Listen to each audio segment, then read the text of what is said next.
अन्न हे पूर्ण ब्रह्म असते. आपण जीवनात या 13 गोष्टी पाळा.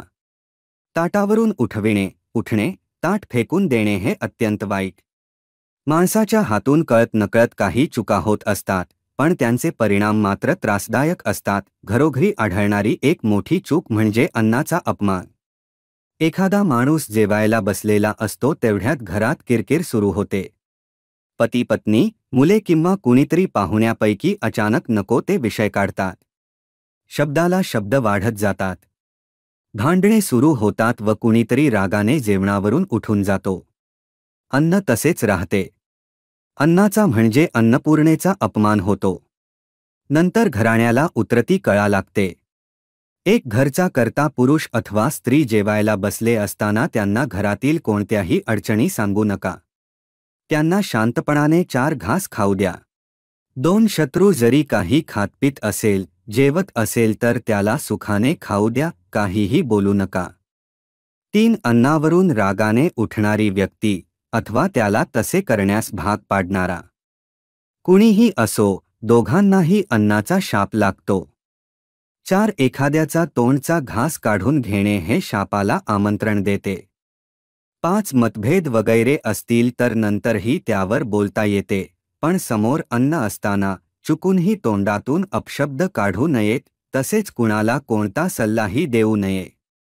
6 घर असो वा हॉटेल, लग्न, मुंजीचा कार्यक्रम अथवा कोणताही समारंभ असो, लोकांनी शांत मनाने जेवण केले तरच तो आशीर्वाद ठरतो.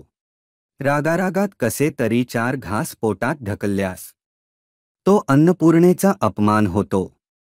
मग वेळ येताच त्याचे अनिष्ट परिणाम जाणवू लागतात. 7 यासाठी जेवण्यापूर्वी ताटाभोवती पाणी फिरवून चित्रावळी काढली जाते. काही शिते ही ज्ञात अज्ञात जीवासाठी काढून ठेवण्याची प्रथा आहे. 8 मंगल कार्याच्या वेळी ताटाभोवती रांगोळी काढली जाते. 9 अन्नपूर्णा देवी प्रसन्न राहावी. संपूर्ण कुटुंबाचे रक्षण व्हावे. घर धन धान्याने भरलेले असावे. सर्वांची भरभराट व्हावी. हा त्या मागील हेतू असतो. 10 अन्न शिजविणारी अथवा वाढणारी किंवा हॉटेलात अन्न पुरवणारे किंवा हातात अन्न असणारी कोणतीही व्यक्ती असो, त्या व्यक्तीचे चांगले वाईट विचार त्याने हातात धरलेल्या अन्नात उतरतात. त्यासाठी मन शांत नसताना अथवा राग, रुसवे, तसेच मन प्रक्षुब्ध असेल तर शक्यतो खाणेपिणे करू नये.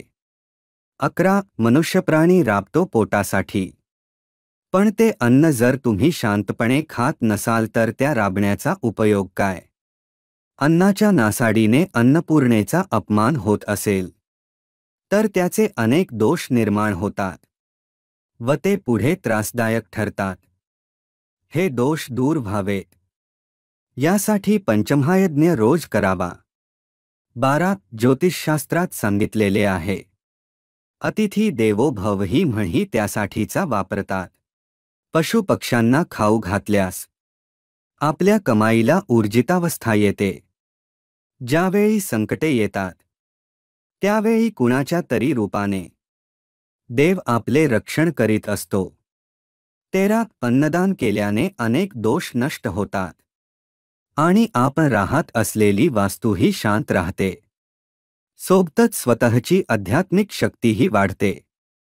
मित्रांनो, आमचा व्हिडिओ आवडला असेल तर आपण सर्वत्र शेअर करा. सोबतच व्हिडिओला लाईक देखील करा.